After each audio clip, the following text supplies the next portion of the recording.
never thought I'd be the type to step outside my marriage. Growing up in a quiet suburb where everyone knew everyone's business, I learned early on that loyalty was everything. My parents had their ups and downs. Dad worked long hours at the factory. Mom managed the house and us kids, with a mix of affection and exhaustion, but they stuck it out. That's what I wanted for myself: stability, someone to come home to, a life that didn't swing wildly from one emotion to another. When I met my husband at a community college class on business management, he seemed like the perfect fit. He was steady, reliable, with a dry sense of humor that made me laugh even on bad days. We dated for 2 years, got engaged on a rainy afternoon in the park, and married in a simple ceremony at the local hall. No fancy destination wedding, just family, friends, and a potluck dinner afterward. Our early years were good. We rented a small apartment downtown, both working entry-level jobs, me at a marketing firm, him at an accounting office. We'd come home tired but excited, cooking simple meals together, watching old movies on the couch, planning for the future. We talked about kids someday, maybe buying a house in a neighborhood with good schools. He was attentive back then, always remembering little things like my favorite coffee order, or surprising me with flowers from the corner store. Sex was frequent and passionate, the kind where you'd lose track of time and wake up tangled in sheets, smiling. But as the years ticked by, 5, then 7, the routine set in. His job demanded more travel, auditing clients in nearby cities, leaving me alone for days at a time. I'd fill the evenings with work or scrolling through social media, envying friends' posts about their adventures. That's when I reconnected with an old acquaintance from high school. Let's call him Alex, not his real name, but it'll do for this confession. We weren't close back then. He was the quiet guy in the back of class, sketching in his notebook while I focused on grades and extracurriculars. But one day, about 8 years into my marriage, I ran into him at a coffee shop near my office. He was sitting alone, reading a book on architecture, and recognized me first. We chatted awkwardly at first, catching up on the basics. He was divorced now, working as a contractor, building homes in the area. His marriage had ended badly. His wife left him for someone else, he said, with a shrug that hid the pain. There was something raw about him, a vulnerability that drew me in. We exchanged numbers, promising to grab lunch sometime, nothing more than old friends reconnecting. Lunch turned into a habit. Once a week, we'd meet at a diner halfway between our workplaces. He'd talk about his projects, describing how he'd turn run-down houses into something beautiful, and I'd share stories from my marketing campaigns, the endless meetings and client demands. My husband knew about these lunches. I mentioned them casually over dinner, and he didn't seem to mind. "Good to have friends," he'd say, pecking me on the cheek before heading to bed early. But inside I felt a spark I hadn't in years. Alex listened intently, his eyes locking onto mine, making me feel seen in a way my husband hadn't lately. Our conversations deepened, about regrets, dreams we let slip away. He opened up about his divorce, the nights he spent alone questioning everything, and I found myself sharing my own frustrations, the way my marriage had become predictable, like a well-worn path that led nowhere new. One afternoon, after a particularly stressful day at work, I texted Alex instead of going home. We met at a park bench, watching kids play on the swings. The sun was setting, casting long shadows, and he handed me a coffee just how I liked it, black with a hint of sugar. We talked for hours, the air cooling around us. When he leaned in to brush a leaf from my hair, his fingers lingered, and I didn't pull away. That touch sent a jolt through me, awakening feelings I'd buried under layers of daily life. Driving home in my mid-sized sedan, the radio playing soft tunes, I replayed the moment, my heart racing. Was this just friendship, or something more? I told myself it was innocent, that everyone needs connection. But deep down, I knew I was teetering on an edge. As weeks passed, the lunches extended into evenings. We'd walk through the city park after eating, sharing stories from our pasts. Alex told me about his childhood, moving around a lot because of his dad's job, never feeling rooted. I confessed how I'd always played it safe, choosing security over passion. My husband was out of town more often, his texts brief and functional, "Miss you home Friday." I'd reply the same, but my mind wandered to Alex. One night after too much wine at a quiet bar, he admitted he found me attractive, that talking to me was the highlight of his week. I blushed, muttered something about being married but didn't stop him when he took my hand across the table. The guilt hit me later, lying in bed alone, staring at the ceiling fan spinning lazily. Why was I doing this? My marriage wasn't bad, just stale. But Alex made me feel alive, like I was more than a wife going through the motions. The rising tension built slowly. I'd catch myself daydreaming at work, imagining what it would be like to kiss him. At home, I'd snap at my husband over small things, like leaving dishes in the sink, projecting my inner turmoil onto him. He noticed, asking if everything was okay, and I'd brush it off as stress. One weekend when he was home, we tried to reconnect. Dinner at a local restaurant, a movie afterward, but it felt forced. In bed, his touch was familiar, comforting, but lacked the electricity I craved. The next Monday I met Alex again, and this time, as we said goodbye in the parking lot, he pulled me into a hug that lasted too long. His breath on my neck, the warmth of his body, it was intoxicating. Pulling away, our eyes met, and I knew we were crossing a line. That night, I cried in the shower, hot water mixing with tears, wondering how I'd let it get this far. But part of me didn't want to stop. Reflecting now, I see how insidious it was. It wasn't a sudden betrayal but a series of small choices, each one eroding the foundation I'd built. I loved my husband, or at least the idea of us, but Alex offered escape, a chance to feel desired again. The everyday details amplified it. The way he'd text me good morning with a funny meme, or remember I hated onions and order my food without them. My husband did those things once, but time had dulled the edges. I started lying by omission, not mentioning the extra time spent with Alex. The guilt gnawed at me during quiet moments, like folding laundry, or driving to work, but excitement overpowered it. Little did I know, this was just the beginning, the calm before the storm that would upend everything. The first kiss happened on a Thursday evening after one of our walks in the park. We'd been talking about regrets again, him about not pursuing art school, me about settling into a job I didn't love.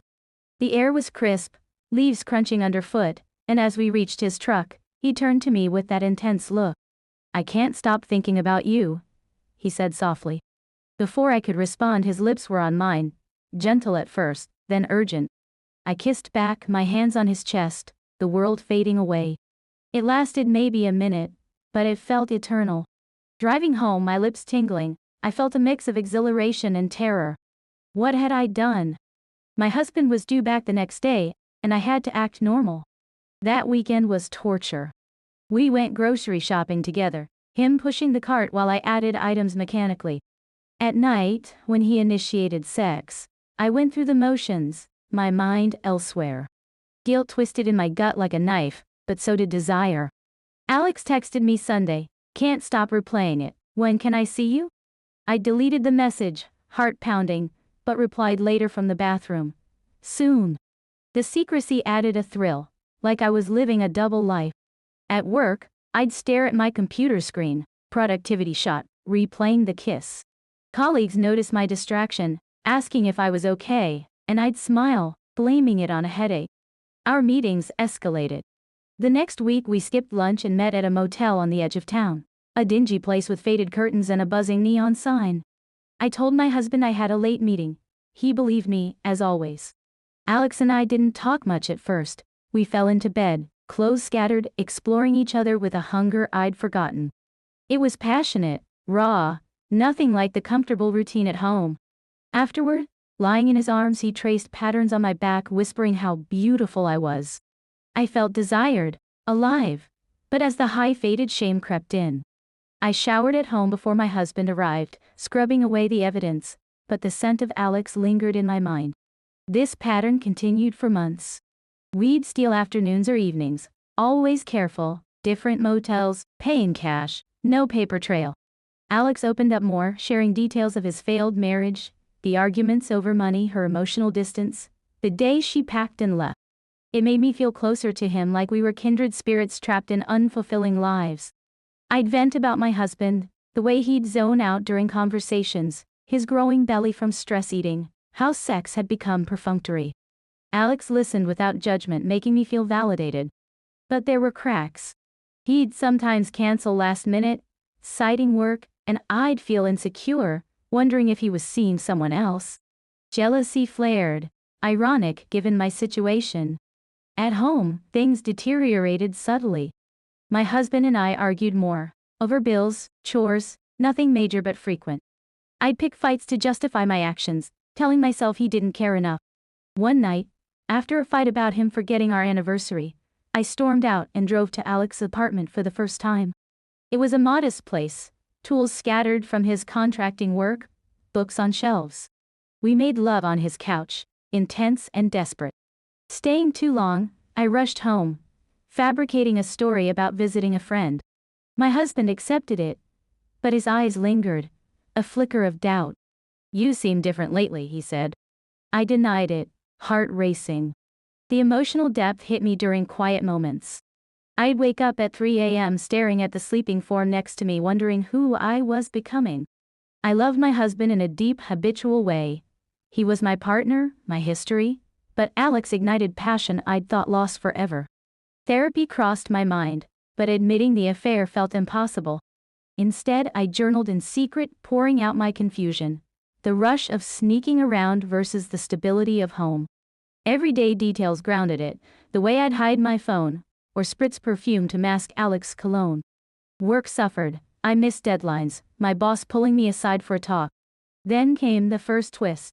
One evening after meeting Alex, I found a note in my purse. "We need to talk."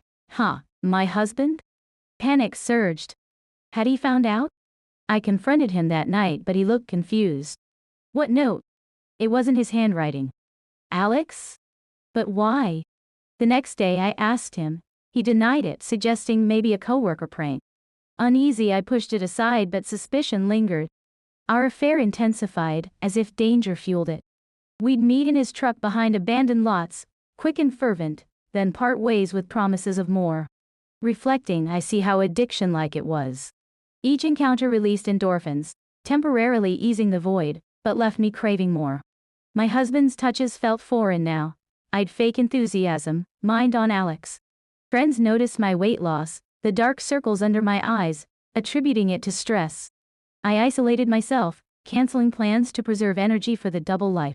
One afternoon, Alex confessed he was falling for me, wanted more than stolen moments. "Leave him," he urged. I hesitated, torn. Could I upend my life for this? The question haunted me, building tension toward an inevitable breaking point. Guilt manifested physically, headaches, insomnia, a constant knot in my stomach. I'd cry in the car after leaving Alex, mourning the woman I used to be. Yet, I couldn't stop. The rising action felt like a slow burn, each day adding fuel. Little did I know, the note was a harbinger, the first crack in the facade that would soon shatter everything. The note lingered in my mind like a shadow, but life pressed on. My affair with Alex became my escape, a parallel world where I felt vibrant.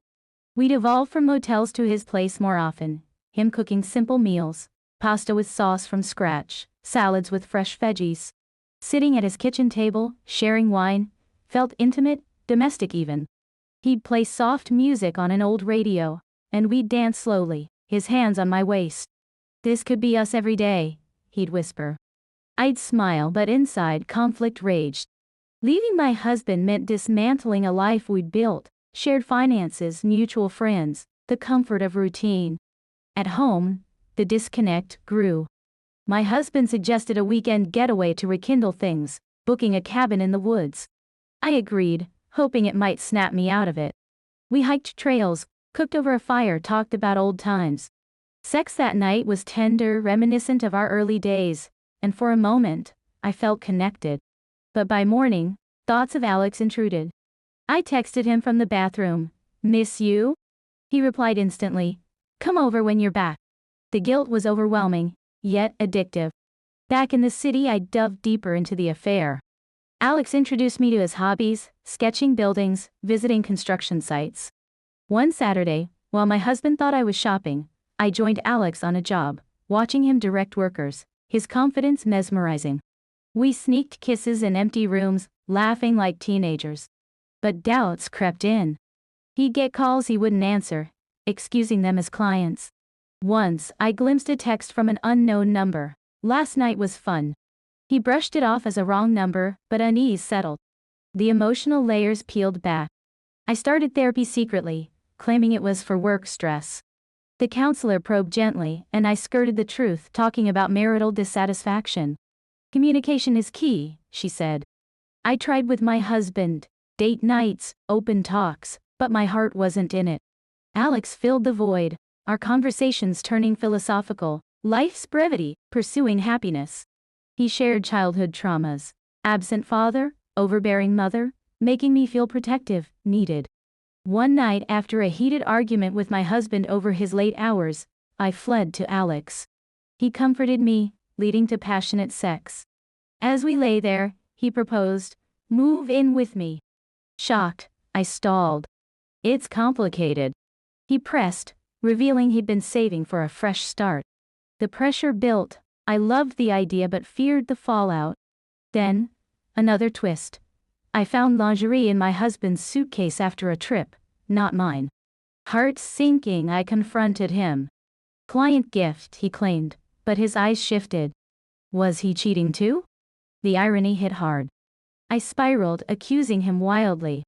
He denied, hurt, and we slept apart. The next day I confided in Alex, who held me, saying, "See? You deserve better." But suspicion turned inward. Was Alex playing me? Paranoia grew. I'd check my husband's phone while he showered, finding nothing conclusive. At work, focus waned. I botched a presentation, earning a warning. Friends intervened, one pulling me aside. "You're not yourself." I deflected, but isolation deepened. The affair's highs and lows mimicked a drug. Euphoria with Alex, crashes alone. I'd reflect during commutes, questioning my morality. How had I become this person? Lying, sneaking. Yet, Alex's touch electrified me. Conversations nourished my soul. Climax approached one evening. Meeting Alex at a bar, I noticed him tense. "Something's wrong," I said. He admitted his ex-wife wanted reconciliation, had been contacting him. "But I choose you," he insisted. Stunned, I felt betrayed. Was I a rebound? We argued, me storming out. Driving home, tears blurring vision, I nearly crashed. At home, my husband waited with dinner, concerned. "Row day?" I nodded, collapsing into his arms, guilt surging. That night I dreamed of fractured mirrors, each shard reflecting different selves: faithful wife, passionate lover, confused woman. Waking, resolve formed. I'd end it with Alex. But the next day he texted, "I need you. Meet me." Weak, I went, falling back into his embrace. The cycle continued, tension mounting. Reflecting, this period was the peak of rising action, emotions churning like a storm. Everyday realities, laundry, bills, work, clashed with the affair's intensity. I lost weight, sleep, sanity. The lingerie mystery unresolved.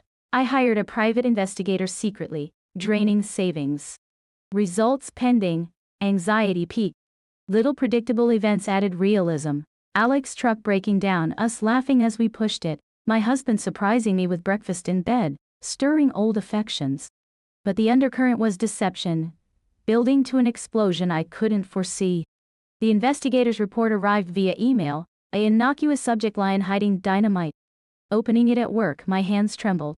Photos showed my husband meeting a woman at cafes, hotels, intimate touches, kisses. She was younger, vibrant, everything I felt I'd lost. Devastated, I confronted him that night. "How long?" Tears streamed as he admitted 6 months, citing loneliness from my distance. "You've been checked out too," he accused. The hypocrisy burned. I couldn't confess my own betrayal. We yelled, cried, slept separately. Part of me felt justified now, tit for tat, but mostly pain. I turned to Alex for solace, spilling everything. He held me, raging on my behalf. "Divorce him. We can be together." For the first time it seemed possible. We spent the weekend at his place while my husband visited family, pretending normalcy. Sex was fervent. Plans whispered. Shared home. Future trips. But doubts nagged, his ex calls increasing, him stepping out to answer. Monday, another twist. The investigator dug deeper on my request. Turns out the woman was his sister. Long lost, recently found via DNA test. The intimacy was familial affection, hugs misread. Mortified, I realized my paranoia fueled assumptions. My husband had been planning to surprise me with the reunion, explaining secretive behavior. Guilt crashed anew. I'd nearly destroyed us over nothing. Confronting my own hypocrisy, I distanced from Alex, ignoring texts. He persisted, showing up at my office. What's wrong? In the parking lot, I ended it. This was a mistake. He pleaded, revealing desperation. His divorce wasn't final, complications with assets. Shocked, I saw red flags I'd ignored: evasiveness, possessiveness. Driving away, relief mixed with sorrow. Home, I confessed partially to my husband. Emotional distance, therapy needs. We talked honestly for hours, vulnerabilities exposed. He admitted work stress affected him too. I shared feeling neglected. We agreed to counseling, rebuilding slowly. Date nights resumed, communication improved. Sex reignited, tentative, but genuine. But Alex didn't fade quietly. Harassing texts escalated. You can't just leave. Then, a package at home, photos of us, anonymous. Panic, he was blackmailing? My husband opened it first. Devastation etched. Who is he? The full confession poured out, raw and ugly.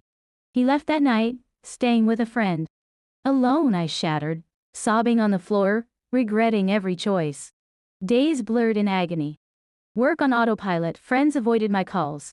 Therapy intensified, unpacking childhood patterns, fear of abandonment driving self-sabotage. Reflecting, I saw how I'd projected unhappiness onto my marriage, seeking external fixes. Twist deepened. Alex contacted my husband, spinning lies. I pursued him. He was innocent. My husband, hurt but discerning, didn't buy it fully. We met at a neutral cafe. Tears and accusations. Why? He asked. I explained honestly. Stagnation, thrill, regret. Surprisingly, he shared his own temptations during travels, never acted on. Vulnerability bridged us. Reconciliation tentative. Separate for weeks, then joint therapy. Sessions brutal, resentment aired, forgiveness sought. Everyday life adjusted. I quit lunches out, focused on us. Cooking together, walks in the park, echoing early days, but wiser. Alex's harassment stopped after I threatened legal action, revealing his instability. Blocking him, closure came. Emotional depth, betrayal's scar lingered, trust rebuilding brick by brick. I mourned the innocent version of myself but grew, learning communications vital, happiness internal. The rising action crested in chaos, now ebbing to resolution. Life's unpredictability hit. What seemed infidelity was family. My affair the real poison. Reflective, I ponder paths not taken, grateful for second chances. Months into reconciliation, progress felt fragile but real. My husband and I established routines. Weekly check-ins, no phones at dinner, therapy homework like writing gratitude lists. I'd note small things, his laugh, steady presence, and he'd acknowledge my effort. Sex evolved, more intentional, exploring desires we'd neglected. But shadows remained, trust rebuilt slowly, occasional arguments dredging past hurts. One evening, unpacking old boxes during a home clean, I found letters from Alex, hidden mementos I'd forgotten. Reading them, nostalgia hit, but revulsion followed. Burning them in the backyard fire pit, symbolic closure. My husband watched, understanding without words. Life's unpredictability struck again. I got promoted, demanding more time, testing our balance. He supported, adjusting schedules. We adopted a dog from the shelter, a fluffy mutt that forced walks, bonding us. Everyday joys returned. Lazy Sundays, cooking experiments gone wrong, laughing at mishap. Reflecting in therapy, I delved deeper. Childhood modeling poor conflict resolution, seeking validation externally. Growth painful but liberating. Friends, once distant, rallied, one confessed similar struggles, normalizing my fallibility. A final twist. Alex reappeared indirectly. A mutual acquaintance mentioned his downward spiral, lost job, drinking heavily, blaming me. Pity mixed with relief, I'd escaped a toxic cycle. It underscored my choices' ripples, reinforcing commitment. Years later, wait, no, this confession is current, but projecting. Our marriage stronger, forged in fire.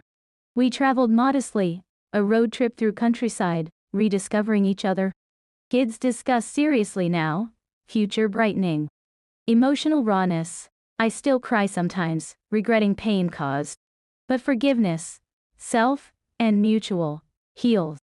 Life's not perfect. Arguments happen, doubts flicker, but communication quells them. This story, my truth, shared anonymously like Reddit tales, flawed human navigating messiness.